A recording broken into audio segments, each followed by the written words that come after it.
Heatherwood Pines was a seemingly idyllic neighborhood on the outskirts of a mid-sized American city. Lush green lawns stretched in front of cookie-cutter houses, each trimmed to uniform perfection. Children's laughter drifted through cul-de-sacs where they rode bikes under the watchful eyes of neighbors. At dusk, porch lights glowed warmly, hinting at a cozy, unified community. Beneath this facade, the Heatherwood Pines Homeowners Association, HOA, maintained a meticulous rulebook. Everything from mailbox style to acceptable trash bin placement was regulated. Most residents politely followed these guidelines, preferring not to spark conflict. Yet overshadowing them all was an HOA figure who turned compliance into an art of intimidation. Brenda Alden, though everyone called her Karen behind her back. Karen was a middle-aged woman with a severe bob haircut and pressed pastel suits. She marched around the neighborhood as if her presence alone safeguarded property values. Residents tried to sidestep her watchful glare. Little did they suspect she would soon target something as innocent as a children's cookbook at the local library, an act that would transform the community's perspective on cooking, family, and creative expression. Karen prided herself on being the eyes and ears of Heatherwood Pines. She served on the HOA's Standards Committee, though some joked she had appointed herself head enforcer. Walking briskly each day with a clipboard, she scribbled notes about lawn heights, fence colors, even the number of potted plants on porches.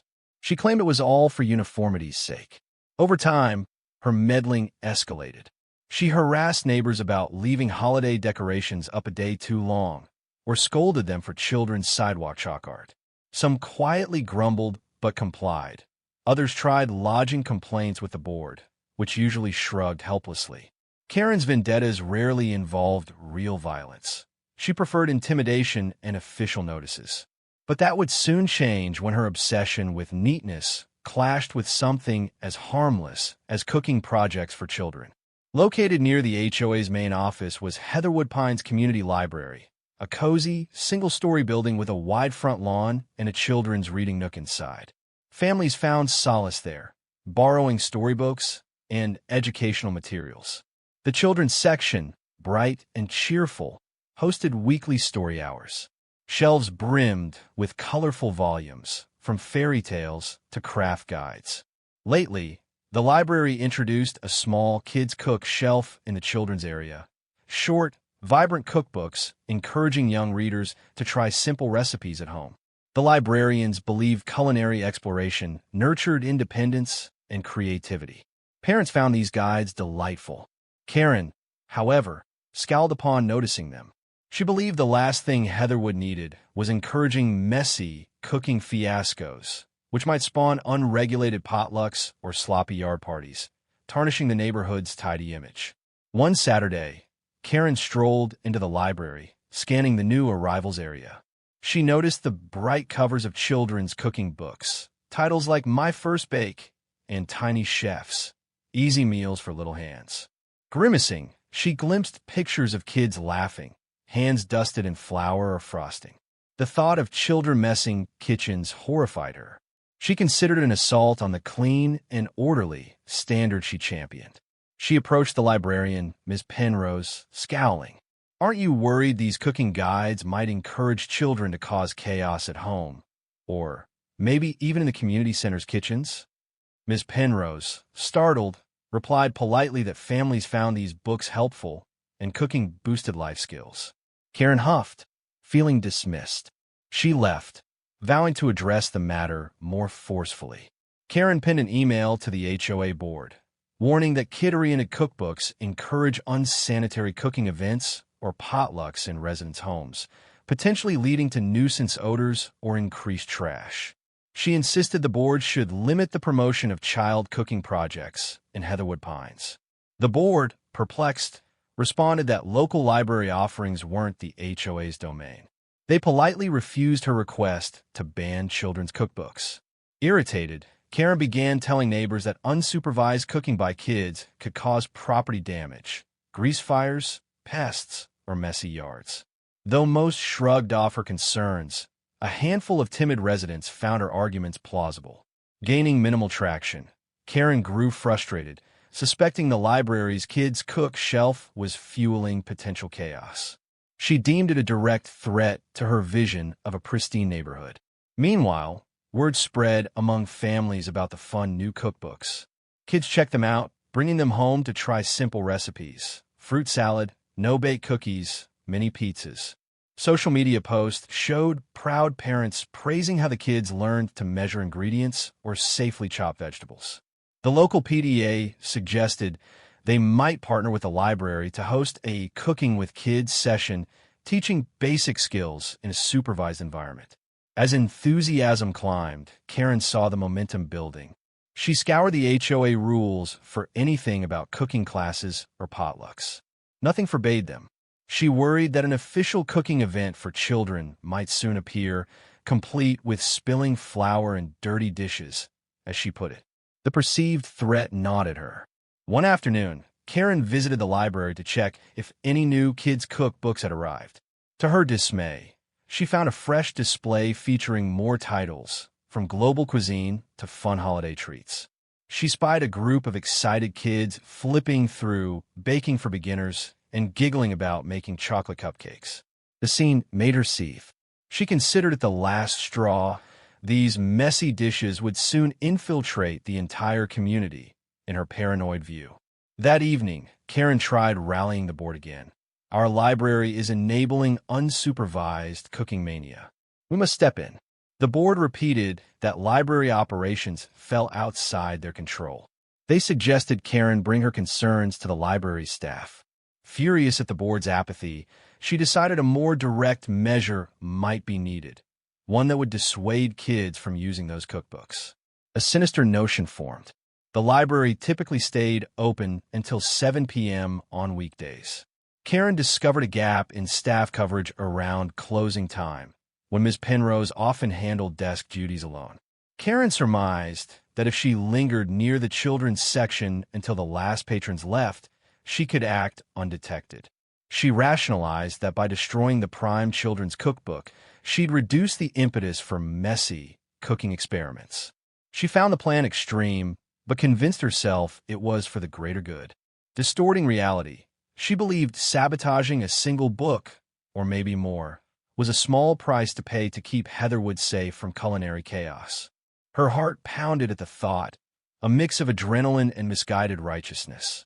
On a calm Wednesday evening, Karen entered the library around 6:30 p.m. The children's section was empty. Parents had likely taken kids home for dinner. Ms. Penrose, at the front desk, welcomed Karen, who feigned interest in local newsletters. As minutes ticked by, the library lights dimmed, signaling near closing. Ms. Penrose called a gentle reminder for any last checkouts. With the library nearly deserted, Karen moved to the children's corner, scanning the kids' cook shelf. She selected a popular hardcover titled Fun Cooking for Little Chefs, known to be heavily circulated. Gripping it, she retreated behind a tall bookshelf. She retrieved a small pair of scissors from her bag, ready to vandalize it from the inside, maybe tear out key pages. However, a surge of anger pushed her further. Karen opened the bright pages filled with cartoon images of measuring cups, frosted cupcakes, and wide smiles. Her rage flared at the notion of spilled batter and sticky countertops. She began cutting page edges, but soon found it slow. Eyeing the library's overhead cameras, she realized time was short. She took a leap, forcibly ripping pages from the spine. Paper tore with a harsh sound, slicing into the colorful scenes. Fueled by adrenaline, she reduced the entire cookbook to a shredded mass. Sweat beaded on her brow. She stifled the noise, stuffing torn pages into a plastic bag she'd brought. A sense of taboo both thrilled and sickened her. Once done, she slipped the battered cover back on the shelf to appear as if the book was intact, though it was now gutted. Hearing Ms. Penrose's footsteps, Karen quickly moved away, exiting with a bag of ruined pages concealed in her tote. She left the library just before closing, her heart pounding. The next morning, Ms. Penrose, preparing for a children's reading circle, noticed the battered cover of Fun Cooking for Little Chefs on the shelf. Lifting it, she found most pages missing, the spine mangled. Shocked, she rummaged around, but the pages were gone. She realized this was deliberate vandalism. Distressed, she alerted the head librarian, who soon discovered that this was the only major damage. None of the other cooking titles were touched. Word spread quickly among library staff. They speculated who might have done this, but no immediate suspect came to mind. Ms. Penrose recalled seeing Karen in the library near closing, but had no proof she committed the act. A wave of sadness swept over them. This was a targeted assault on an innocent children's book, presumably aimed at discouraging cooking for kids. That afternoon, a group of excited kids arrived at the library, hoping to borrow Fun Cooking for Little Chefs.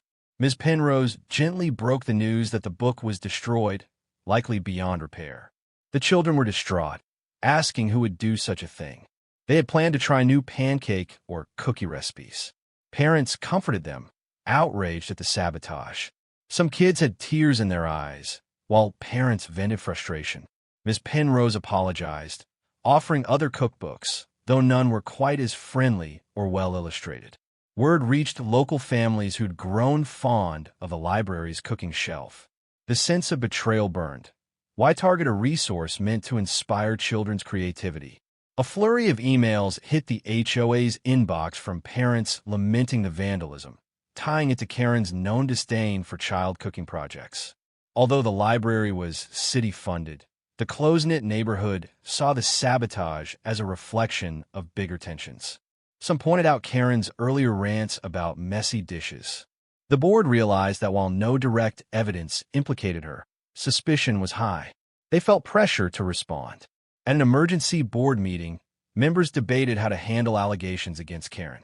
She had a track record of objecting to children's cooking, but no proof existed she'd physically destroyed the book. Yet the timing, plus her known complaints, fueled widespread assumption of her guilt. The board drafted a statement condemning the vandalism, urging respect for the library. Meanwhile, they braced for potential blowback if Karen was singled out without proof. A local pastry chef, Ava Robinson, caught wind of the story via social media. Ava lived a few miles away, but occasionally taught children's baking workshops.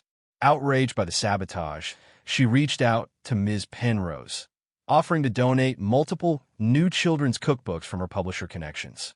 She also proposed leading a free Kids in the Kitchen session at the library to replace the destroyed volume's lost resource.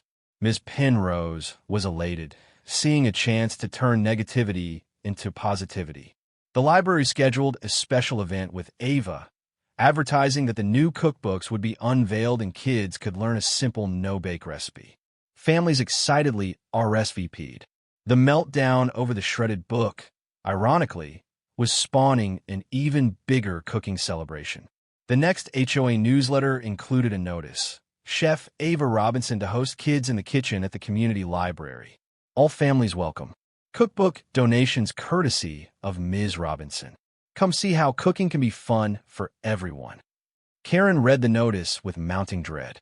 Not only had her sabotage not ended child cooking mania, it had sparked a flamboyant event glorifying it. She felt her blood boil at how the situation had reversed.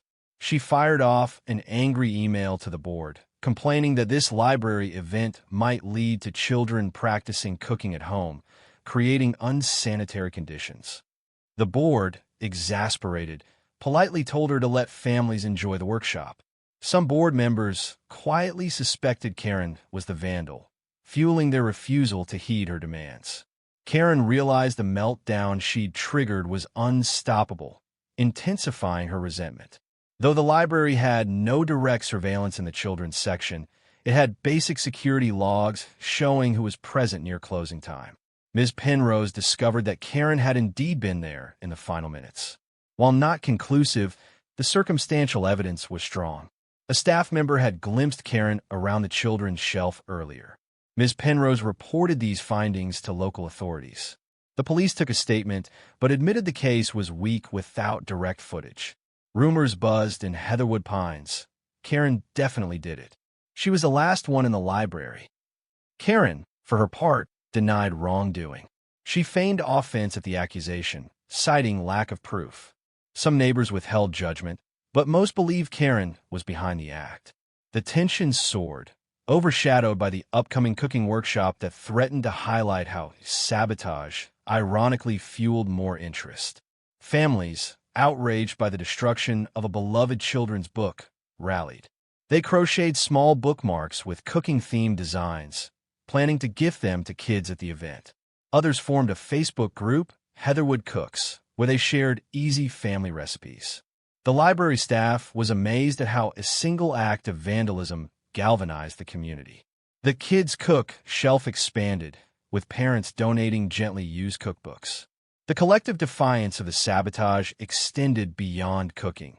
Neighbors realized they had the right to explore creative hobbies without fear of scorn from Karen or her cleanliness crusade. Freed from the intimidation, families expressed more enthusiasm for communal meals, potlucks, and kids' craft sessions. They refused to let sabotage overshadow their thirst for learning and togetherness. Observing the library's blossoming cooking project, Karen seethed. Her plan to quash children's cooking by destroying one cookbook had backfired spectacularly. She felt isolated, aware that many whispered she was the culprit.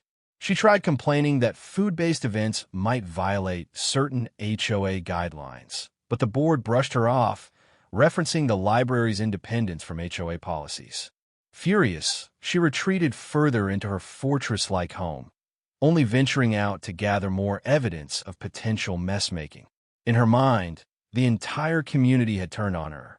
She singled out Ms. Penrose, Chef Ava, and the kids in the kitchen concept as destructive forces. She half contemplated another sabotage, but the risk now felt too great. People were vigilant, suspicious of her every move. She loathed the new spirit of rebellious culinary joy that defied her dictates. One day, a small group of kids knocked on Karen's door, collecting donations for the new library cooking corner. Startled, she opened it only to be asked if she wanted to sponsor new cooking utensils or a color-coded measuring cup set.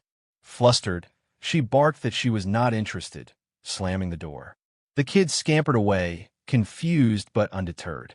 Karen realized that as the meltdown suspected culprit, she was now approached, ironically, as if to rectify her deed. The humiliation stung.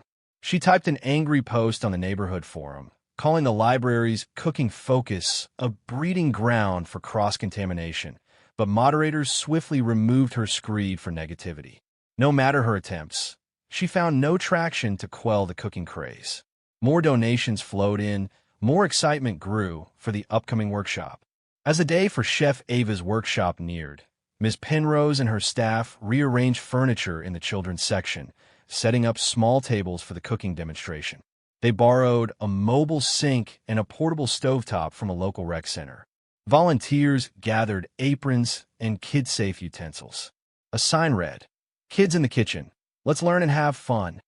The new donated cookbooks arrived, each with glossy photos, step-by-step instructions, and bright designs. Ms. Penrose placed them on an eye-catching display. In the center, an empty spot memorialized the shredded fun cooking for little chefs, its battered cover set aside with a plaque, destroyed by vandalism. But our love for cooking endures. The stark reminder fueled the sense of solidarity, an homage to perseverance over sabotage. A retiree named Richard Lopez, different from the sabotage fiasco's earlier stories, had read about the cooking workshop. Though childless, he loved baking bread and thought about volunteering. He approached Ms. Penrose, offering to assist Chef Ava, perhaps teaching kids how to knead dough. Ms. Penrose, thrilled, enlisted him. The library's small foyer soon displayed a sign. Guest baker Mr. Lopez joined Chef Ava for pastry fun. Karen, hearing of an older man's involvement, sniffed that the neighborhood is degenerating into a public cafeteria. She eavesdropped on talk of free samples, imagining sticky jam on library floors. This new dimension, an adult volunteer joining the kids, magnified her dread.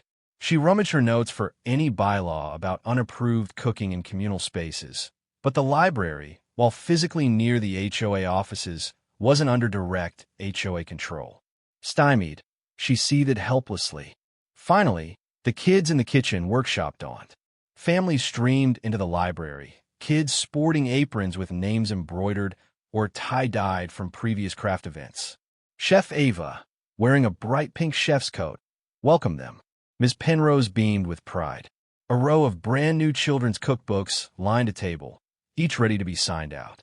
Richard Lopez arrived, setting out bowls of dough for kids to shape.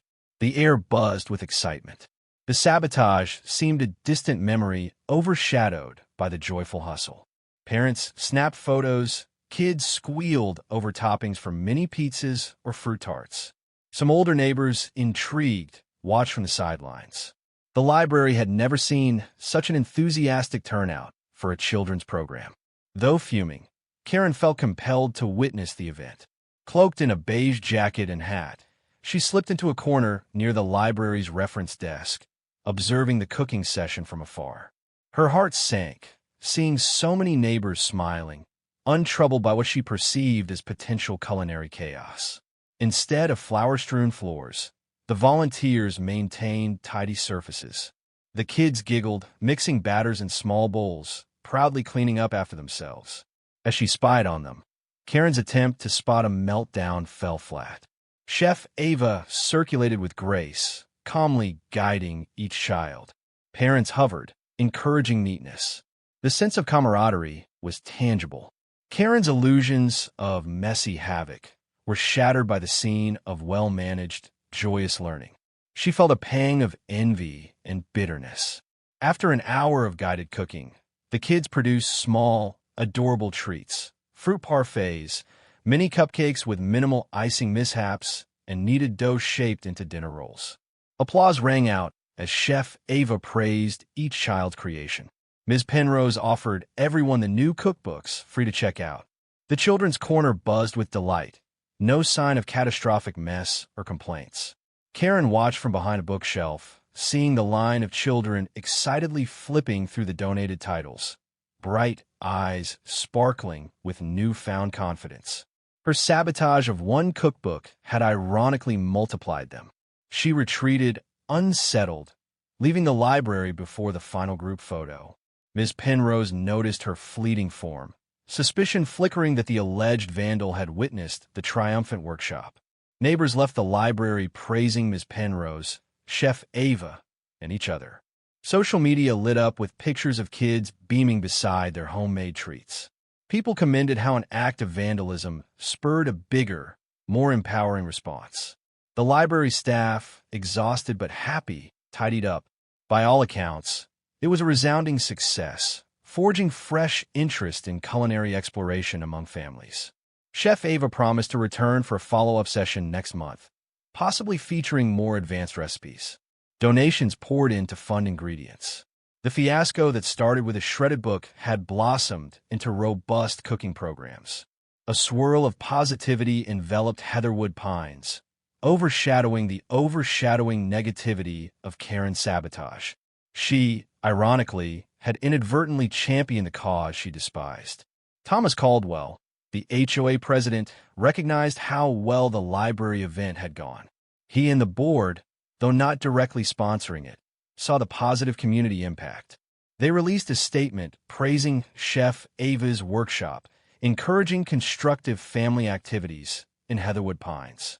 Though cooking in the library wasn't under their purview, they endorsed any program that fostered neighborly bonds. The message closed with a subtle nod to respect library property, an indirect condemnation of sabotage. Karen read the board statement with a clenched jaw. The HOA, her usual ally, now wholeheartedly embraced cooking for kids. She realized she was on the losing side, her stance irrelevant. That night, she typed a scathing letter about potential food smells.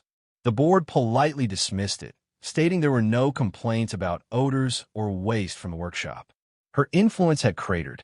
Were the library's kids in the kitchen, success spread beyond Heatherwood Pines. Nearby neighborhoods invited Chef Ava to replicate the sessions. Cooking, once overshadowed by fear of messiness, gained new respect as a family-friendly educational tool. The city's small newspaper ran a piece titled, "From Shredded Book to Shining Aprons: Local Libraries' Cooking Revival." The article praised how a sabotage attempt ironically fueled an expanded program. Karen, realizing her sabotage was now somewhat famous, felt an inward spiral of shame. She still refused to confess. If people discovered the truth, she might face public scorn or even legal trouble for vandalism. The weight of her secret wore on her psyche. Meanwhile, the rest of Heatherwood soared on the wave of positivity. One evening, Ms. Penrose found Karen browsing near the adult fiction shelves. Summoning courage, the librarian approached. "May I help you?" she asked, voice neutral. Karen bristled, scanning a random novel's cover. She mumbled something about, "No, just looking." Ms. Penrose gently said, "We're sorry about the fuss, but the children's area is thriving despite." She paused.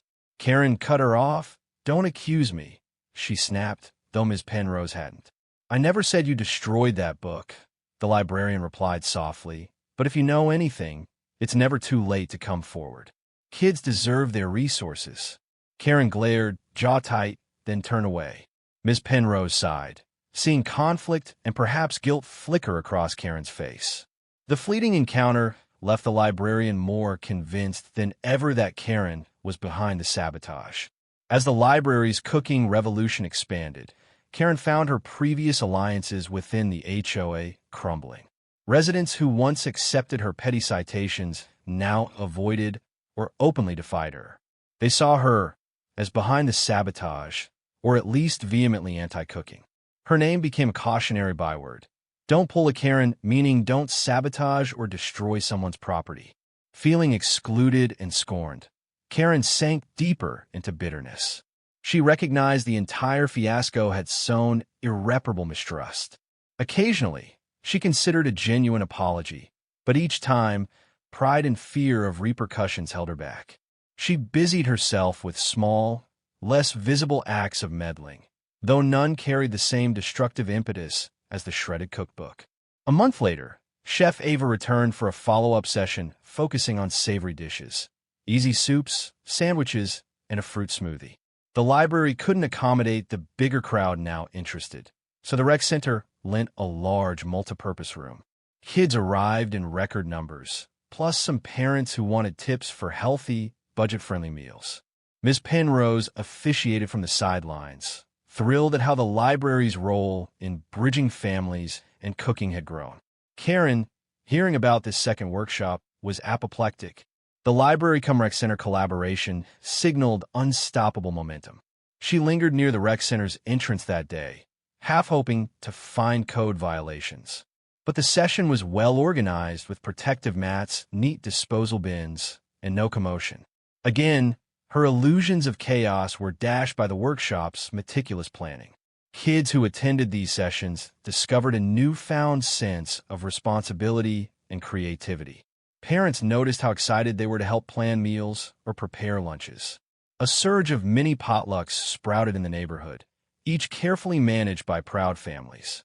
Children boasted about cooking skills, showing off Esmore's bars or banana muffins. This communal shift was exactly what Karen dreaded, yet brought the neighbors closer than ever.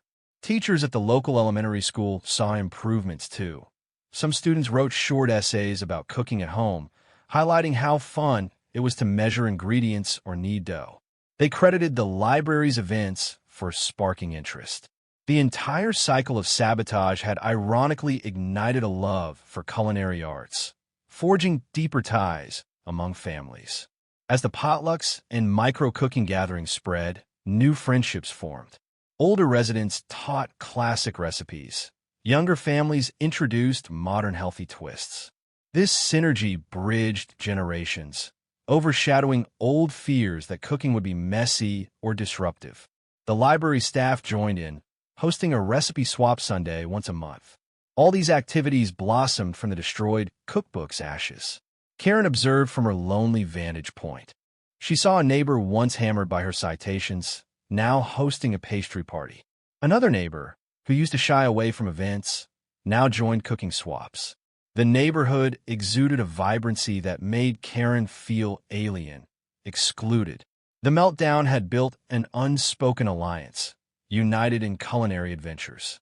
She retreated to her pristine home, gloom settling in. As autumn arrived, talk of Halloween treats and festive cooking soared. The library planned a spooky snacks workshop for kids, featuring no-bake cookie monsters and candy apple decorating. Chef Ava would return, decked in a witch's hat. Karen dreaded the possibility of sticky caramel and chocolate, but found no audience for her complaints. Even the board pointed out how these events fell beyond HOA regulation. The library, bracing for large crowds, requested volunteers. Linda, a neighbor active in the Heatherwood Cooks group, stepped up, as did other parents. The sense of community pride soared. Meanwhile, the memory of the vandalized cookbook was invoked as a cautionary tale, spurring everyone to protect library materials fiercely. The children's area was busier than ever, showcasing how negativity had turned into unstoppable enthusiasm. Though months had passed, the library's sabotage case remained open. An officer occasionally touched base with Ms. Penrose to see if any new info surfaced. She mentioned Karen's suspicious presence, but no direct proof. The best they had was the library's security log, showing Karen had been last to leave the children's area before closing. The policeman sympathized, but concluded the DEA was unlikely to press charges without more substantial evidence. Privately, Ms. Penrose felt frustration. She longed for accountability. The sabotage was overshadowed by the positive outcome, but a seed of injustice festered. She confided in Chef Ava that if only someone had witnessed Karen in the act, the library might have recourse. For now, though, the library channeled its energies into forging ahead with new programs, refusing to let sabotage define them. Drained by hostility and the board's dismissal, Karen started adopting a quieter stance. She seldom confronted neighbors about minor violations, focusing on fleeting, intangible gripes. Many noticed she no longer strolled with her authoritative clipboard. Some speculated she was biding time or planning a new tactic. Others guessed her spirit was broken, the fiasco leaving her a pariah. Either way, her once terrifying presence in Heatherwood had waned significantly. Children who'd once cowered at her disapproving glare now paid her little mind. Families had grown bolder in living their lives, hosting small weekend brunches, letting kids bake brownies. Karen occasionally glowered at these gatherings from afar, feeling powerless to intervene. She yearned for her old sense of control, but recognized it might never return. In an informal chat, Ms. Penrose, Chef Ava, and Linda speculated about pressing civil charges if the library discovered more direct evidence linking Karen to the sabotage. Linda argued that the library had lost a valuable item and endured intangible harm. Chef Ava pointed out such a case might be tricky and costly, especially with no video proof. Ms. Penrose concluded the library's budget wouldn't stretch to a prolonged legal battle. Better to focus on positivity, overshadowing negativity. They toyed with the idea of setting up small cameras in the children's section for future security. The head librarian agreed, though it was a bit late to catch the original culprit. Ultimately, they decided ensuring safety going forward was more important than retribution. The fiasco had catalyzed so much good that dwelling on revenge felt counterproductive. On a crisp Saturday morning, Ms. Penrose introduced a new tradition, a kids' cookbook reading hour, where children read recipes aloud, then pick one to test. She guided them through the steps, focusing on reading comprehension, math, measuring, and creativity. The pilot session drew a crowd of 8 enthusiastic kids. Ms. Penrose felt a glow of satisfaction seeing them flipping pages with bright curiosity, no fear that someone might destroy these books. Karen hovered outside, peering in through a window. She found the scene nauseating, children openly praising cookbooks. She recalled how she'd torn up a single book to halt this movement, and had instead multiplied 100-fold. Biting her lip, she walked away. The meltdown she caused had ironically unleashed a wave of unstoppable passion for culinary learning. A small plaque appeared in the children's section, in memory of fun cooking for little chefs, vandalized but never forgotten. We continue cooking for joy, creativity, and community. Ms. Penrose placed it near the new Kids Cook shelf, reaffirming that sabotage would not silence the library's mission. Kids and parents snapped photos beside the plaque, sharing them on social media with hashtags like hashtag cooking perseveres and hashtag never stop learning. Karen saw these posts, her name not mentioned but implied. She felt an odd mixture of anger at being singled out and relief that no direct evidence had exposed her. Tension gnawed at her. She made a dent in one book, but the library had immortalized it as a moral lesson, forging deeper unity. She remained an unwilling spectator to the unstoppable wave she'd inadvertently birthed. As the next HOA election approached, the board composition was set to shift. New candidates championed friendlier, more flexible stances. They recognized the meltdown with the cookbook had revealed how stifling the old approach could be. Karen, once a prominent figure, found no supporters to nominate her for re-election. She faced forced retirement from her post, left only as a regular resident with tarnished credibility. During a public Q&A, new board hopefuls praised the library's cooking events, celebrating creative endeavors. They promised to collaborate with local institutions for community growth rather than enforce petty restrictions. Karen, in the audience, fumed silently. The entire culture of Heatherwood Pines was changing, drifting away from her strict order at all costs ethos. One rainy evening, Ms. Penrose stayed late at the library for inventory. Exiting around 8 p.m., she noticed Karen by her car, rummaging for an umbrella. The older woman looked distraught, apparently having locked her keys inside. Ms. Penrose, though suspicious of Karen, offered to call a locksmith or help. Karen, taken aback by the kindness from someone she'd tried to intimidate, mumbled thanks. They waited in strained silence. During that awkward half hour, Ms. Penrose asked Karen if she regretted any recent conflicts. Karen gave a vague, non-committal response, neither confirming nor denying sabotage. Ms. Penrose said, "We've turned that negativity into something special, you know?" Karen nodded stiffly. The locksmith arrived, unlocked the car. Karen murmured a subdued thanks, then drove off. Ms. Penrose saw fleeting vulnerability behind Karen's eyes, a small crack in the fortress of hostility. Meanwhile, families reported that kids who tried library recipes grew more independent, washing dishes, measuring ingredients carefully, setting tables. Some overcame picky eating by taking pride in meals they prepared. Social media groups brimmed with neighbors sharing success stories.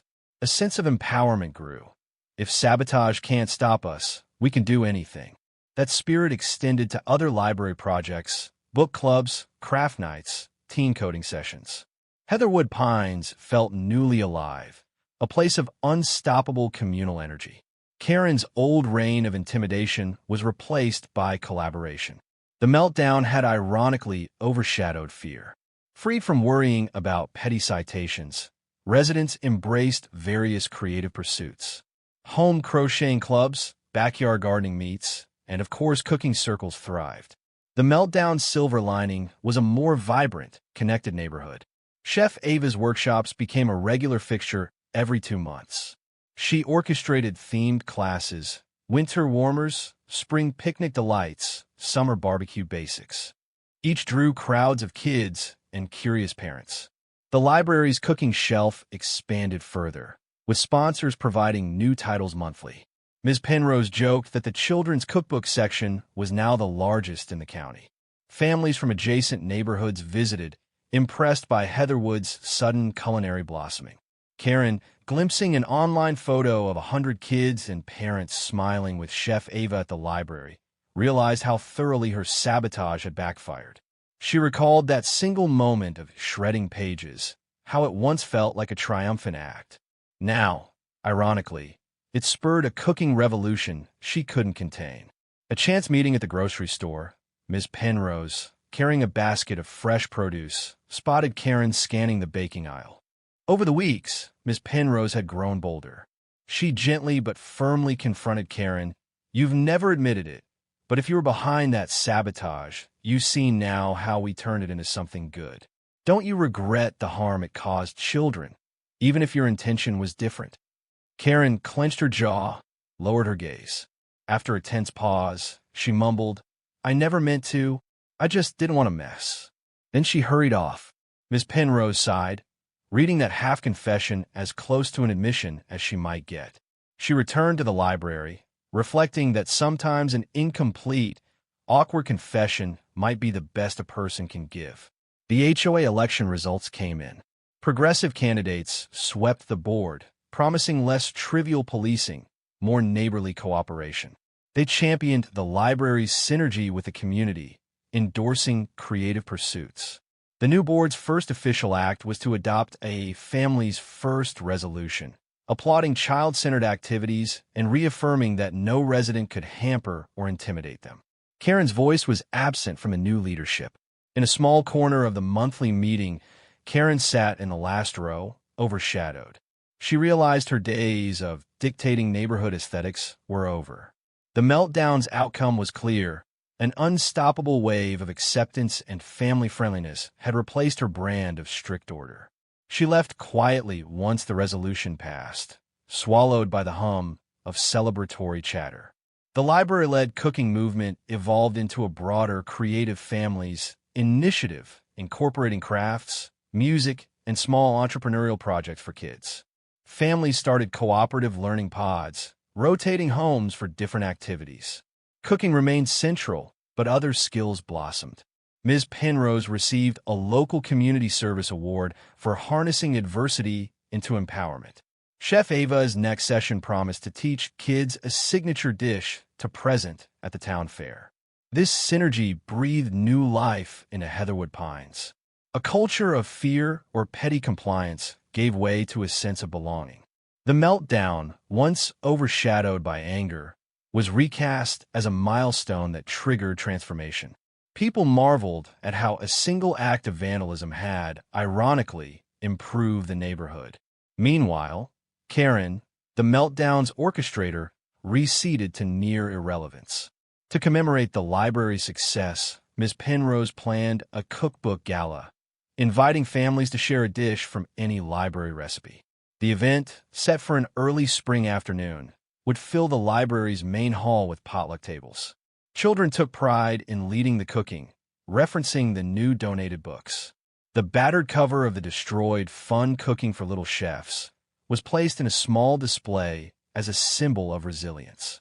On the day of the gala, the hall buzzed with savory aromas, soups, casseroles, cupcakes, fruit salads. People chatted excitedly, sampling each other's dishes. Chef Ava officiated, awarding playful ribbons like Best Cheesy Casserole or Fruitiest Dessert. Ms. Penrose gave a short speech about the library's journey from sabotage to celebration. Everyone applauded, united in laughter and fullness. Uninvited, Karen stood outside the library's glass doors during the gala, peering in. She saw the swirl of families savoring homemade treats, kids giggling as they served cups of punch. Even Ms. Penrose wore a bright apron. Chef Ava led a small group in a final demonstration.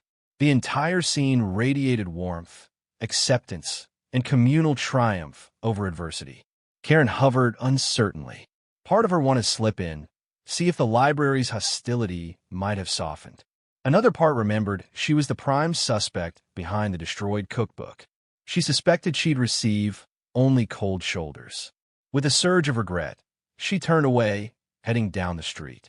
The library's bright windows, teeming with unity, faded behind her. Days later, Ms. Penrose discovered an anonymous envelope on her desk. Inside was a short note. "I deeply regret harming the children's book. I see how it spurred greater good. I can't undo the hurt, but I'm relieved they overcame it. A remorseful neighbor." Ms. Penrose recognized the handwriting as Karen's from old complaint letters. She felt a pang of compassion. At least Karen had, in some measure, owned her wrongdoing, too late to be a public apology, but a private admission of guilt. The librarian silently forgave her, albeit with caution. She placed the note with the battered cover in a locked cabinet, a discreet record that even the saboteur had recognized the error of her ways.